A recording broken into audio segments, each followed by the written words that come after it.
Como combinar então na última aula? Lembre aí de mandar, agora que iniciou a gravação, mandar um bom dia ou escrever qualquer coisa no chat para eu poder registrar a frequência, tá bom? Quem não assistiu a última aula, por favor, manda um e-mail aqui no chat para eu poder enviar o convite, o link do convite, que vocês não precisam pedir autorização mais para entrar e pode entrar na aula, inclusive, antes que eu esteja presente, tá bom? Então, quem, muitos estavam aí antes de mim, inclusive, porque eu estava encerrando uma aula agora e já migrei para de vocês, tá bom? Então, igual eu vi o Eduardo que pediu autorização para entrar, que não assistiu a última aula, então mandar o e-mail aqui no chat, tá bom? Porque eu vou iniciar a aula agora e aí fica ruim, a gente na verdade nem vê quem tá se estão pedindo autorização ou não. E quando já tem esse convite prévio, facilita muito, tá? Eu vou compartilhar a tela aqui para eu poder iniciar a aula, tá bom? Só um minutinho que eu tô acabando de.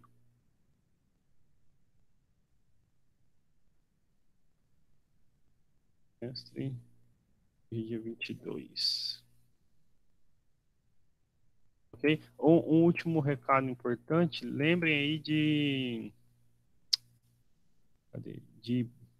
quem não respondeu ainda, quem não iniciou fazer o questionário, responder o questionário que nesse domingo encerra, tá bom? Aí semana que vem eu poder lançar as notas de vocês e tudo mais, tá bom? Então, é isso. Só conferir quem que tinha ficado faltando mandar o e-mail que eu já vou pedir aqui agora da turma de vocês. O Carlos tá aí, o Carlos não tá, né? O Eduardo que entrou na sala que eu tô dizendo. Cadê Eduardo, seu e-mail? Pra eu já mandar o convite. Vocês estão me ouvindo? Ok. Então, Eduardo, eu já vou mandar. Nas próximas aulas, você não precisa pedir mais autorização para entrar, desde que você aceite, tá bom? Vou mandar aqui agora que eu já resolvo isso.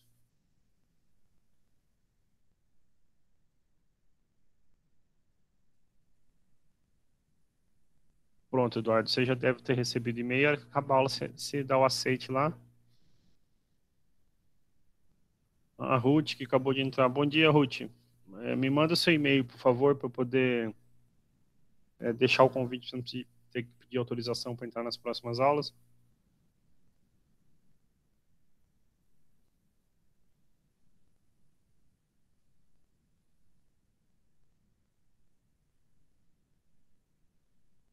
Tá me ouvindo, Ruth?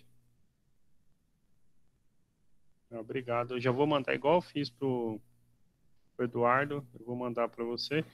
Quem não escreveu nada no chat ainda, lembra de escrever, porque eu vou migrar lá para a sala e não tenho mais como ver depois para eu lançar a frequência, tá bom?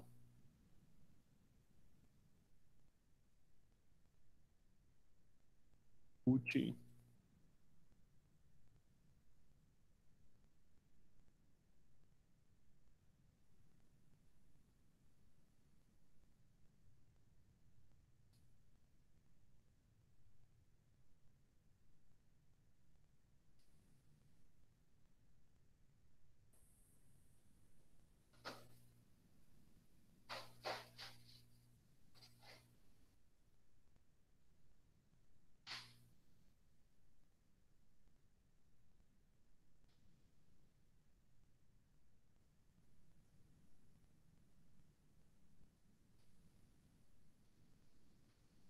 Ok.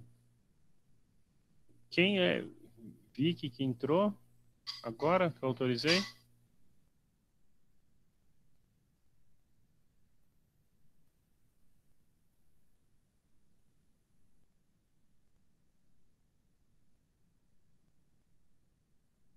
Quem é esse que eu autorizei a entrada aqui agora, Vicky?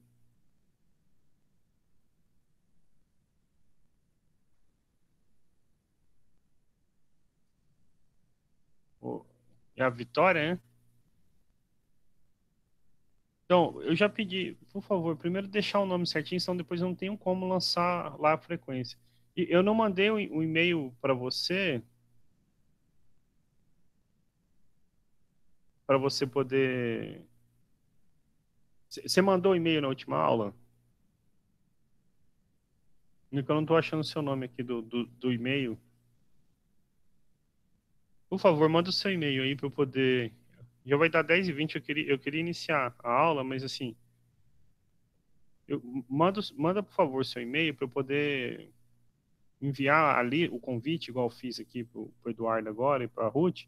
Vocês não têm que ficar pedindo autorização porque quebra toda a aula, entendeu?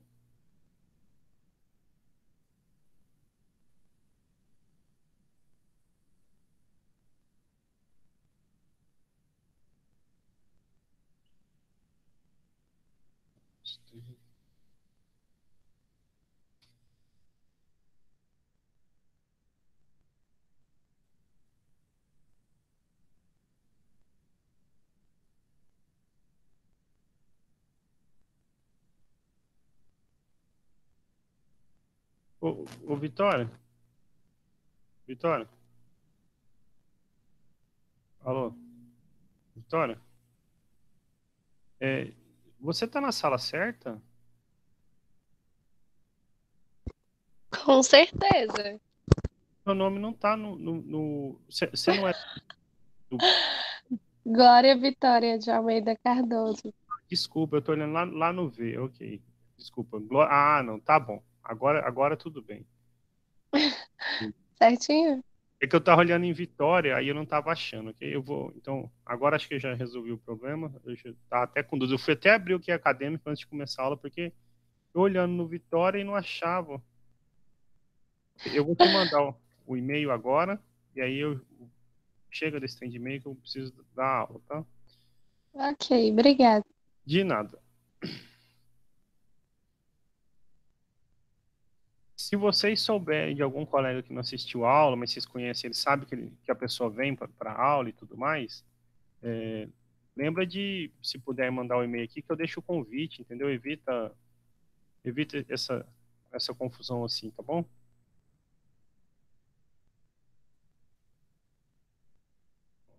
Você vai receber o convite aí, Vitória. Vocês estão vendo meu quadro preto aí, certo? Então, alguém puder dar um grito aqui para mim? Positivo, professor. Obrigado. Então, vamos iniciar o segundo bimestre, ok? Hoje, já com um pouco de atraso, quase 10 minutos de atraso.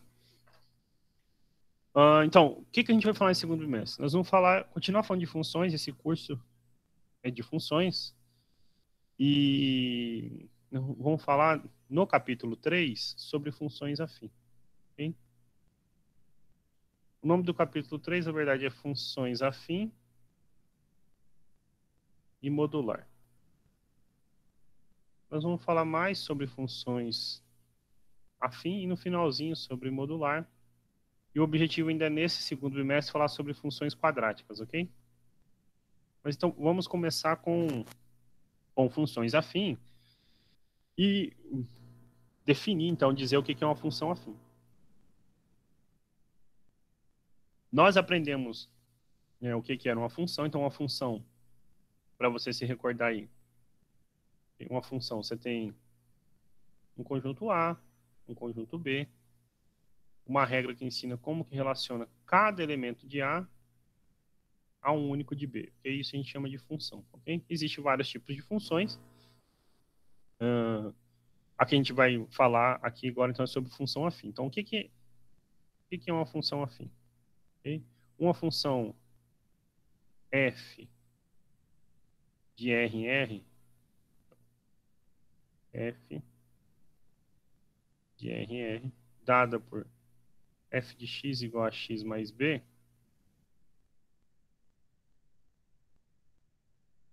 x mais b, onde a e b são números reais, é denominada uma função afim, ok?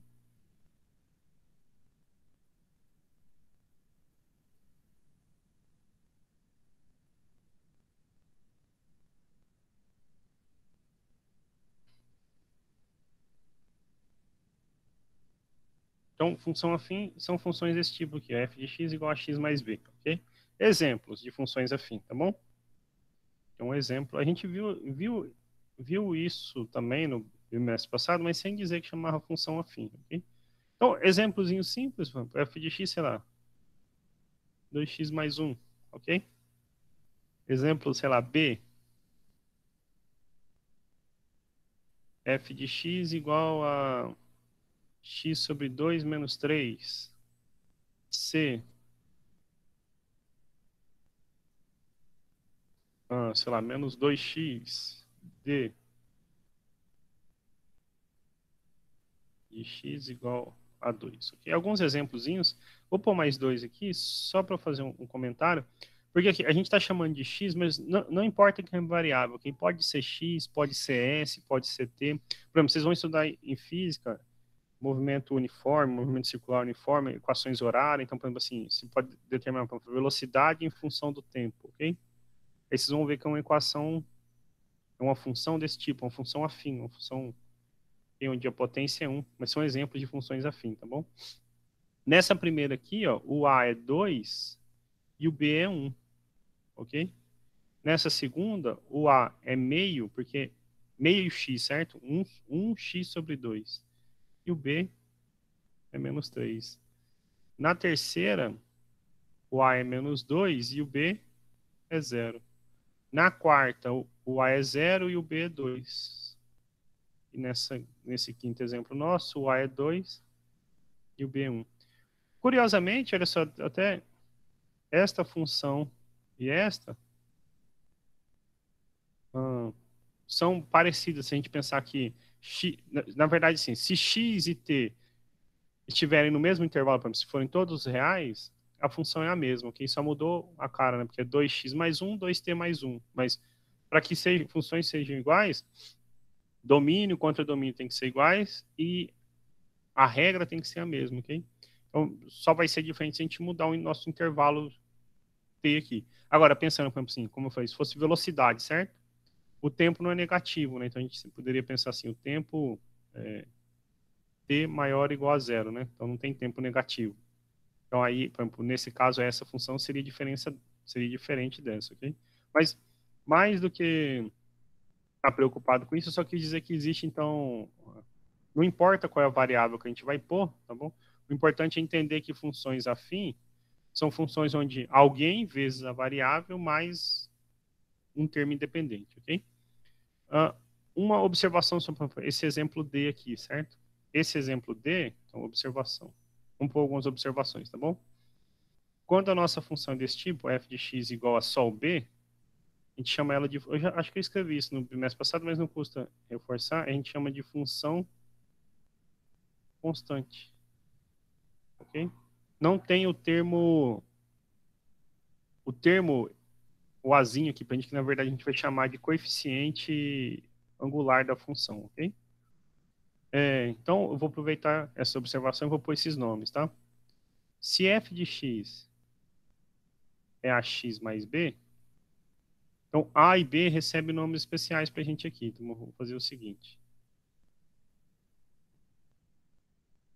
Assim fica melhor. F de x, ax mais b,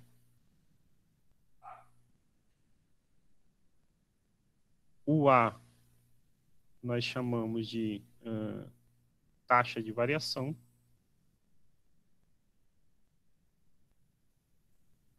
da função, ou coeficiente angular.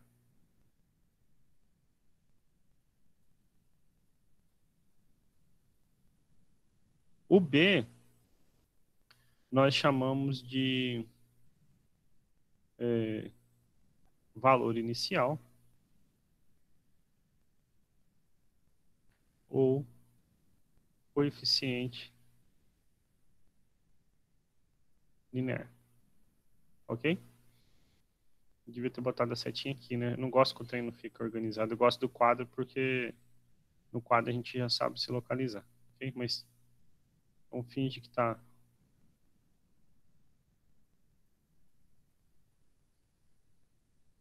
Melhorou, né?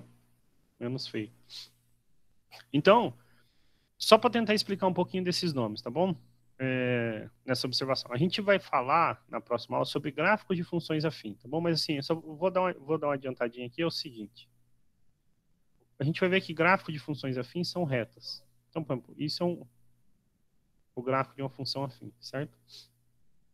Quando a gente fala aqui do coeficiente angular, é porque a gente vai ver, na verdade, é o seguinte. Esse aqui tem um ângulo que essa reta faz com o eixo x, ok? Tem um ângulo, digamos, alfa, ok? Esse A, ele é a tangente desse ângulo alfa. Por isso que então a gente fala coeficiente angular. Ele é o ângulo, certo? Ok? E por que a gente chama o B de coeficiente linear? Aonde a nossa função encostar no eixo y, aqui no nosso desenho, esse pontinho B, então, na verdade, a função, na verdade, corta o eixo y exatamente no pontinho B. Aí por isso a gente chama de coeficiente linear. Onde ela cortou, onde ela encostou no y, é o pontinho B. E esse ângulo que ela faz com o eixo x, a tangente dele é o número A, ok? Sempre acontece isso, tá bom? Então, por isso se chama de coeficiente angular ou linear. Mas então, por que então valor inicial ou taxa de variação também pode aparecer esses nomes, tá bom? O seguinte, o que é o valor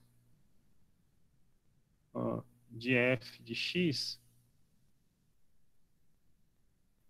em x igual a x0? A gente aprendeu lá em funções que quando você tem uma leizinha de formação, você pode trocar esse x por números que estão no domínio, certo? Isso é o valor da função, ok?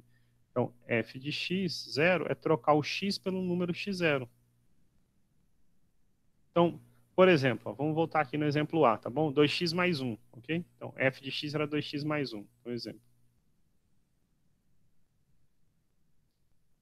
Se a gente troca o x pelo número 1, então nós temos f de 1. 2 vezes 1 mais 1. Isso é o 3, ok? Então, é isso que está falando aqui. Quando a gente troca o x por 0, então quando a gente troca o x por 0, então se x é igual a 0, o f de 0 é quem? É o número b, ok? Então por isso que a gente chama de valor inicial.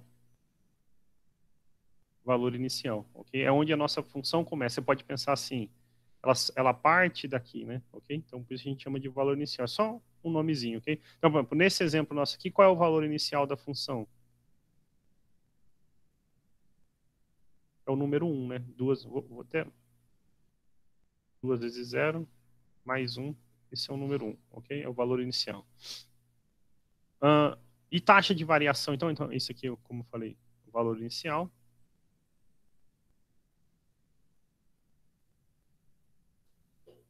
E por que taxa de variação, então? De onde vem esse termo taxa de variação? Se f de x é uma função afim, então desse tipo, ok? Aqui é importante que o A...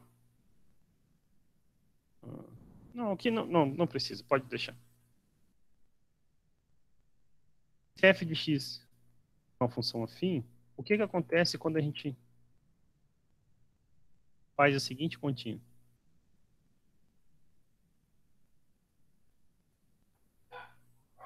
Ok? Isso aqui, então, pensa assim, x1 é diferente de x2. Eu vou trocar o A pelo x, o x pelo x1, e agora eu troco o x pelo x2. É que, na verdade, a gente está dizendo que a nossa função, a taxa, a maneira como ela varia, sempre que você acresce unidades nela, é proporcional a esse A. Na verdade, ela é na verdade, o A. Tá bom? Por isso a gente chama de taxa de variação. Então fica AX1 mais B menos AX2 menos B sobre x1 menos x2. Você tem B somando e B subtraindo. Então fico com AX1 menos AX2 sobre x1 menos x2. A vezes x1 menos x2. Aí você tem esse número somando, multiplicando e dividindo. Então sobra só o A, ok? Então, na verdade, o que a gente está falando aqui? Que você pode obter esse A sempre fazendo essa taxa de variação. Por isso a gente chama ele, o A é uma taxa de variação. Você sempre consegue obter ele fazendo isso aqui. Okay? Então, por exemplo, quem vai fazer quem pretende seguir carreira na área de exatas, fazer um curso de engenharia, deixa eu ver a importância disso aqui lá. Lá a gente chama isso aqui da derivada da função, ok? E aparece um termo aqui assim, que é um limite na frente, permite você entender, achar, por exemplo, equações de retas tangentes a uma determinada curva, conseguir achar inclinação, e aí pensa assim, vocês fazem um curso de edificações, então tem a ver, você consegue achar a inclinação de alguma coisa que você pretenda construir, sei lá, de uma rampa, através de taxas como essa, tá bom? Você pode fazer dessa maneira, aqui lembrando que o x1 é diferente de x2, mas também pode fazer assim, ó, f de x mais h menos f de x sobre h, ok? Então isso aqui diz o quanto a sua função varia quando você acresce h unidades em x, ok? As duas são equivalentes, tá bom? Aqui h não pode ser zero. Em funções afins, a taxa de variação é constante. Então, por isso que a gente, em vez de chamar de taxa de variação média, chama de taxa de variação. Mas, por exemplo, vocês vão estudar em física ações, como eu falei lá, do movimento, certo? Uma delas a velocidade é constante, a taxa de variação, mas a aceleração não. A aceleração, ela varia de acordo com a velocidade. Então, essa taxa não é constante. Então, por isso a gente chama aqui de taxa de variação, mas seria assim, taxa de variação média, tá bom? Mas sendo constante, a gente chama de taxa de variação. Em matemática, por exemplo, assim, o que não tem uma taxa de variação constante? Aqui, ó, essa varia constantemente. Coisa que a gente vai estudar nesse bimestre, exemplo, equações do segundo grau. E vamos associar a física de novo. Pensa que você estava aqui no alto de um prédio, você deu um bico para cima numa bola, a bola subiu e caiu, certo? Até chegar ao chão. A taxa de variação com que essa bola sobe e depois cai, ela não é constante. Ela vai depender do momento em que você está, se a bola está subindo, depois quando a bola começa a descer, em algum momento ela para de subir e começa a descer, certo? Mas para funções afins, essa é sempre constante. Tá? Então, por exemplo, a taxa de variação dessa função aqui, ó, é o número 2, ok? O azinho aqui para a gente é o 2. É a taxa de variação para nós, ok? O que mais que eu preciso falar? Ah, tá bom. Sobre quando que uma função afim é crescente ou decrescente. Depois falar sobre o gráfico, tá? Então, das observações, eu acho que já fechei essas observações. Então, a gente pode falar aqui quando que uma função afim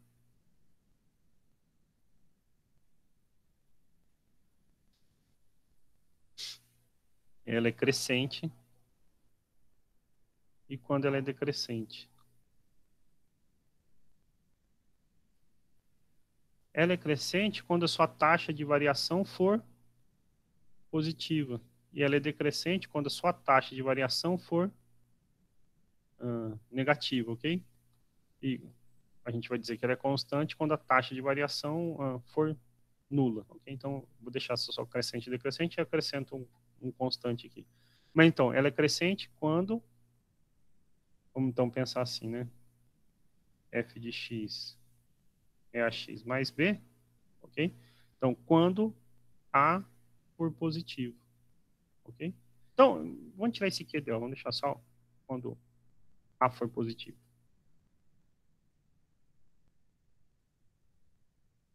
Crescente quando A é positivo.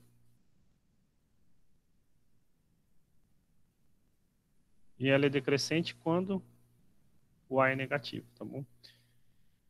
Assim, só para efeito de ilustração, a gente vai ver gráfico de função afim. Quando o A é positivo, ele é assim, ó, crescente. E quando o A é negativo, o gráfico vai sempre ser assim, uma coisa decrescente. Aí vai depender, claro, da onde passa no y, de qual é esse valor aqui, mas essas são as caras das nossas funções afim de acordo com o A, tá bom? E aí, em observação, a gente diz, na verdade, que ela é uma função constante quando a taxa de variação é nula, ok?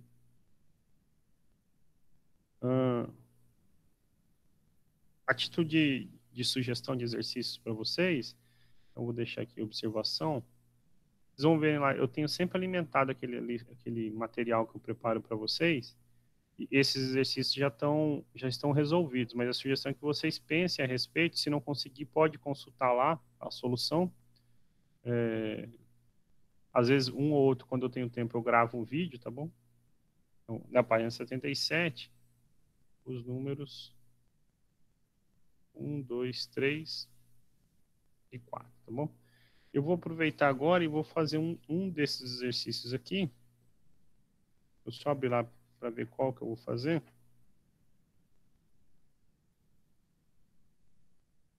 Okay, então, por exemplo, eu vou fazer o número 4, tá? Quem tiver com o livro, seria bom abrir o livro para dar uma olhadinha. Eu vou fazer um negócio aqui, porque eu tenho... Eu não sei se todos estão com livros, mas eu tenho o PDF desse livro. Eu vou printar essa página aqui e vou colocar aí para vocês poderem pelo menos ver o enunciado. Só um minutinho. Só achar então o livro. Só um minutinho, por favor.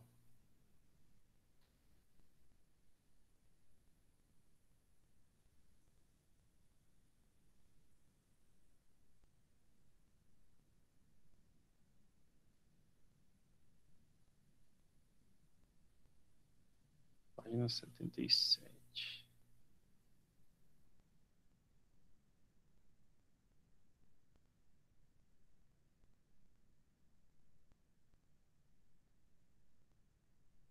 Minutinho.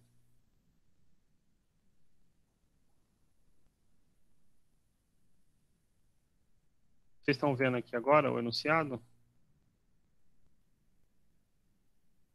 Sim, tá dando pra ver. Ok, obrigado. Então eu estava pegando lá para printar.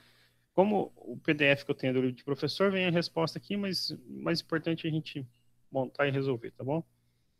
Na produção de peças, uma indústria tem um custo fixo de R$ 8,00 mais um custo variável de 50 centavos por unidade produzida, sendo X o número de unidades produzidas, ok? Então, escreva no caderno a lei da função afim que fornece o custo total de X peças. Indique a taxa de variação dessa função e o seu valor inicial e calcule o custo para 100 peças, ok? Então, o item A, bem simplesinho, é o seguinte. Quais são as informações? Independentemente do que aconteça, a empresa, a indústria, ela vai gastar R$ 8,00, certo? Sei lá por quê, mas ela vai gastar. E para cada unidade que ela produzir, ela gasta mais 50 centavos, ok? Então, ele mandou denotar por X o número de peças, então X é o número de peças. Okay? Então, vamos chamar aqui, eu vou chamar de F, não vou chamar de C, porque ele quer que escreva o custo, tá bom? Então, vamos dizer assim, C de X é o custo para produzir X peças, ok? E aí, o que a gente tem de informação? Independentemente do que aconteça, ele já gastou 8. E falou que gasta mais 50 centavos por cada peça que ele produzir. Então, 0,5x, ok? Então, C de x é 0,5x mais 8. Okay? A gente pode deixar assim, mas eu prefiro escrever da seguinte maneira. 0,5 é meio, certo? Então, pode escrever assim, x sobre 2 mais 8. Okay? Então, eu prefiro deixar assim, eu acho mais bonitinho. Então, C de x é meio x mais 8. Ok? Então, pronto. Esse é o item A. O item B, ele quer a taxa de variação e o valor inicial. Ok? Então, o que é a taxa de variação? É o coeficiente de x, ok? Que acompanha x. Então, a taxa de variação é o númerozinho A. Nesse caso, meio. E o valor inicial é o termo independente, ok? Não depende de x. É o B, que é 8. Por fim, o item C, ele quer saber quanto que você vai gastar, qual é o custo para produzir 100 peças. Okay? Então, para produzir 100 peças, tudo que a gente precisa fazer é trocar o x por 100. Então, 100 sobre 2 mais 8. 50 mais 8, 58. Como a gente está falando, então, em reais, você então gasta R$ 58. Eu imagino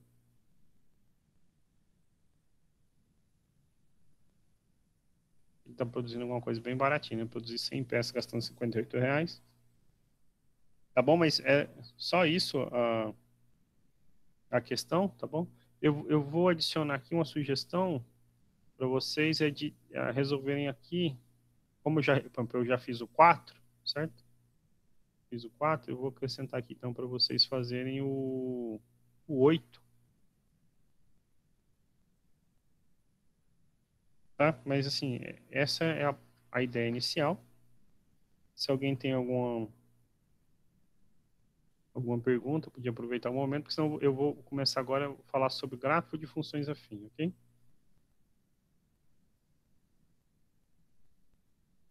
Na verdade, se alguém acompanhar pelo livro, vai ver que na página seguinte, ele tem lá um negócio assim, determinando uma função afim, ok? Mas para mim só faz sentido falar disso depois que eu falo de gráficos de funções afim, porque a gente aprende que o gráfico de função afim é uma reta, e então faz sentido o que ele vai falar, ok? Nessa parte antes, o que ele fala? Ele fala assim, se você conhece dois pontos onde a sua função passa, pensa assim, ó, vamos deixar a pergunta aqui, certo? Vamos fazer até uma pergunta que faz sentido, antes de falar do gráfico. Imagina que eu te falo assim, ó, sabendo que é,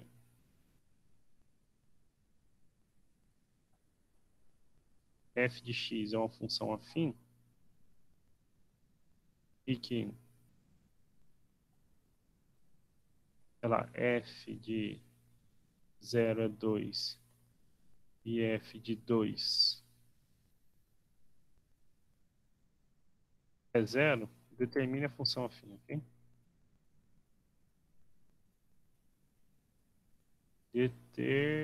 Opa, determine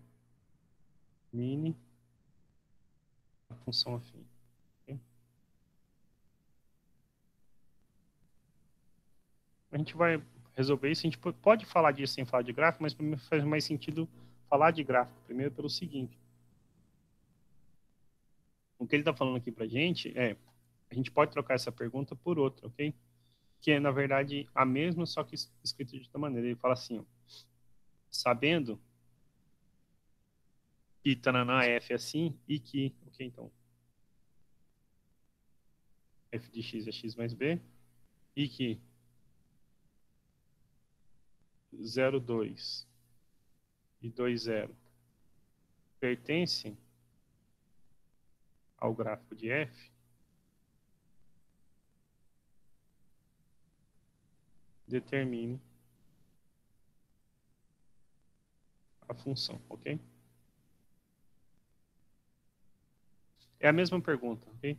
É só porque, assim, aqui ele está dizendo quando f de 0, quando você troca o x por 0, o valor da função é 2, e quando você troca por 2 é 0, ok? E aqui ele está dizendo que você sabe que a função, o gráfico vai passar em 0, 2 e 2, 0.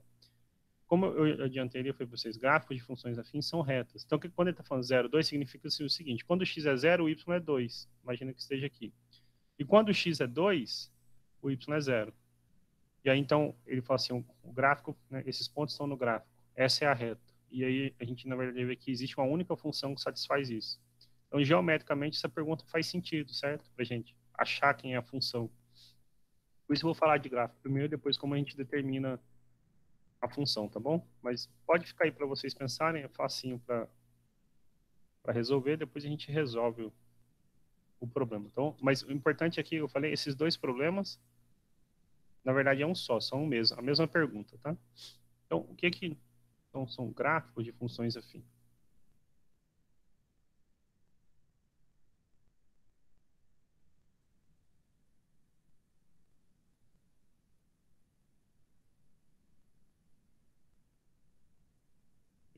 Normalmente, num curso regular, que a gente tem bem mais aulas na semana, eu costumo provar o que eu vou afirmar aqui agora, e a prova é simples.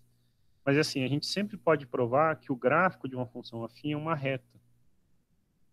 A gente prova, perdão, a gente prova pegando 3 pontos que estão no gráfico e mostrando que a distância entre os dois mais distantes é a soma das distâncias que estão no meio. Então, assim, como eu estou falando muita coisa, talvez pense assim. Pensa que eu tenho uma reta, não estou falando de gráfico nem nada, certo? Se 3 pontos estão sobre essa reta, pensa assim, A, B e C, ok?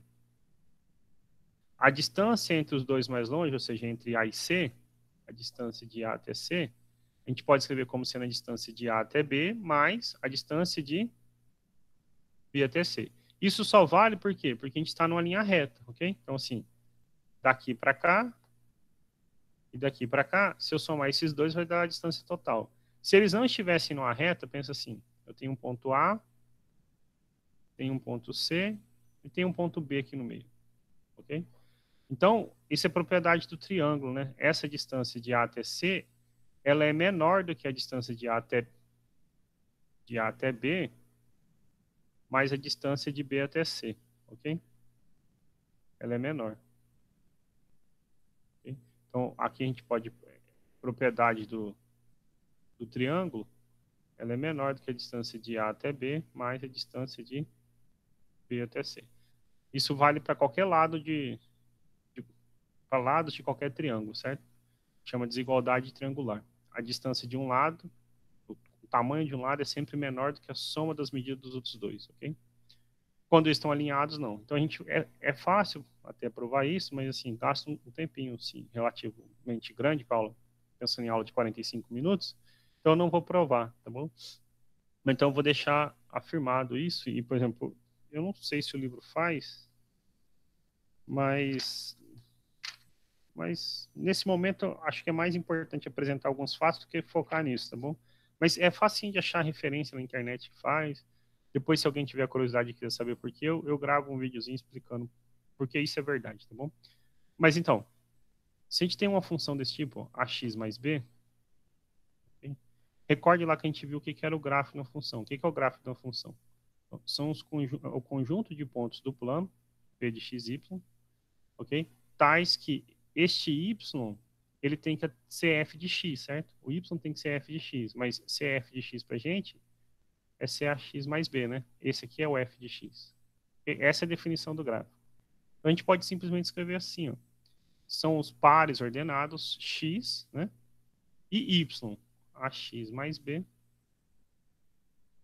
fechou parênteses, tais que x seja um número real. Isso é a definição do gráfico. E o que a gente pode provar é que o desenho, né, a figura que representa isso dentro de um plano é o seguinte, é uma reta. Então, o gráfico de funções afim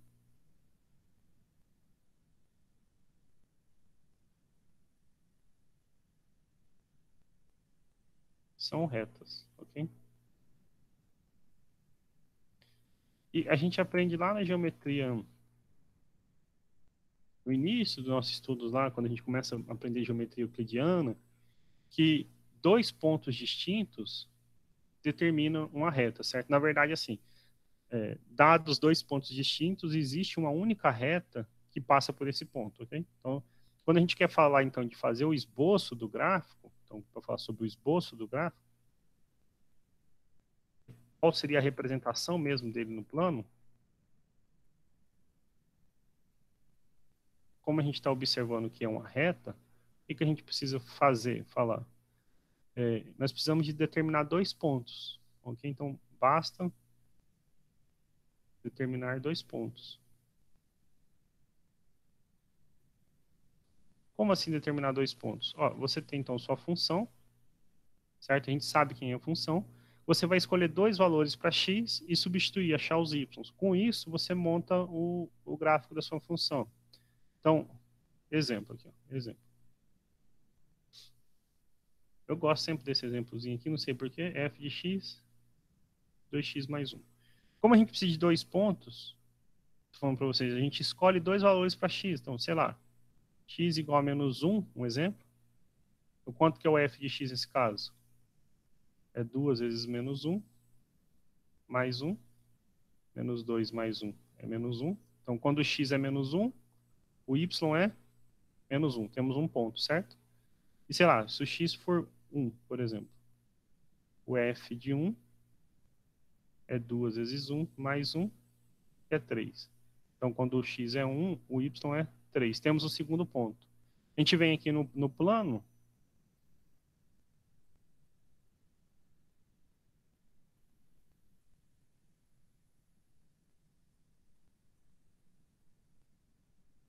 Fiz o eixo X.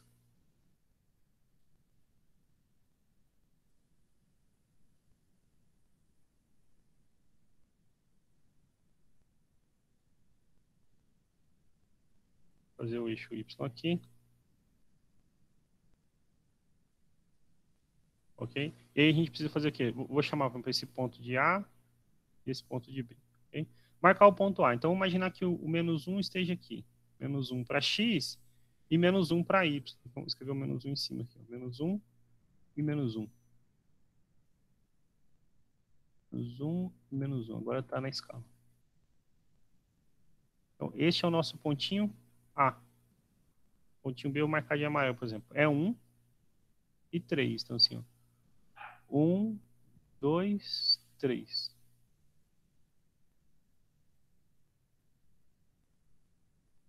Então, 3, 2, 1. Aqui é o 1, aqui no X é o 0, ok? Então, nós temos os pontos A e B. Dois pontos a gente já observou, né, que gráficos de funções afins são retas, e dois pontos distintos determinam uma única reta que passa por eles, certo? Então, essa reta é aproximadamente esta aqui. Vou pôr de verde, tá bom? Então, este é o gráfico da nossa função afim. Essa linha verde é o gráfico da nossa função afim.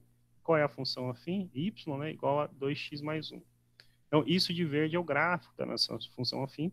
E a gente só precisa atribuir dois valores para x, para achar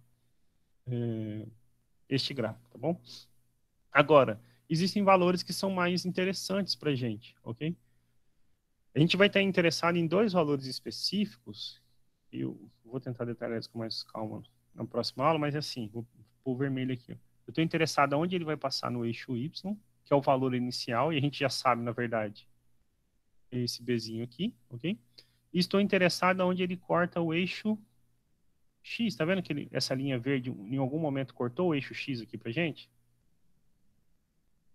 Cortou o eixo X. A gente está interessado nesses dois pontinhos de vermelho aqui. E aí, tanto faz se a gente marca o A ou o B, ou marca esses dois pontinhos, porque a reta vai ser a mesma, tá bom? Então, existem dois elementos importantes para o gráfico, que são os, vou chamar assim, de cortes no eixo, mas esses cortes são no seguinte sentido. É onde ela intercepta o eixo X e o Y, tá bom? Mas eu acho que fica melhor para lembrar assim. Corte nos eixos. Ok? Aonde a nossa função vai passar no eixo X, onde ela vai cortar o eixo X, é exatamente onde o f de x é zero, certo? Ou seja, é onde f de x seja zero. Então, nós estamos querendo resolver a equação ax mais b igual a zero, porque é uma função afim, certo? Então, assim, f de x é ax mais b, e aí, nesse caso aqui, eu vou querer o a diferente de zero, tá bom? Porque senão ela nunca, pode ser que ela nunca corte o eixo x, e aí a gente dividiria por zero aqui. Então, ax é menos b, e o x é quem? Menos b sobre a. É onde ela passa no eixo x. Eu vou aproveitar que vai dar 11 horas, vou parar aqui, mas então uma observação. Esse pontinho de vermelho que estava aqui, qual é o valor dele?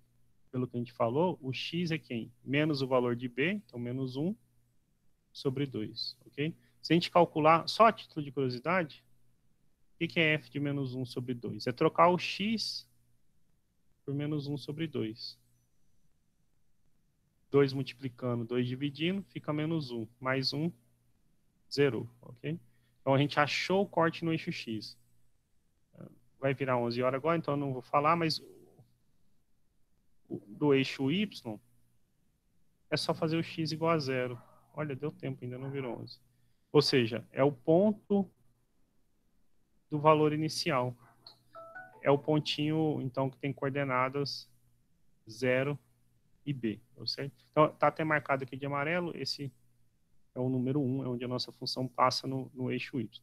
É claro, então, deu 11 horas, eu vou parar a apresentação, mas quando você quer montar gráficos de funções, afim, que são retas, você pode atribuir dois valores quaisquer, ou pode atribuir esses dois específicos que são mais interessantes para a gente, onde ela passa no eixo X e onde ela passa no eixo Y, tá bom? Na próxima aula eu vou fazer mais alguns exemplos de gráficos e vou aproveitar e resolver isso de determinar a função que eu deixei lá, lá atrás, e aí a gente pode falar sobre depois equações do primeiro grau e inequações, tá bom? Se alguém tiver alguma pergunta, algum comentário, estou à disposição. Senão a gente se encontra semana que vem. E assim que eu receber a gravação, eu disponibilizo o link lá no chat, no Moodle para vocês, tá bom? Nenhum comentário, nada?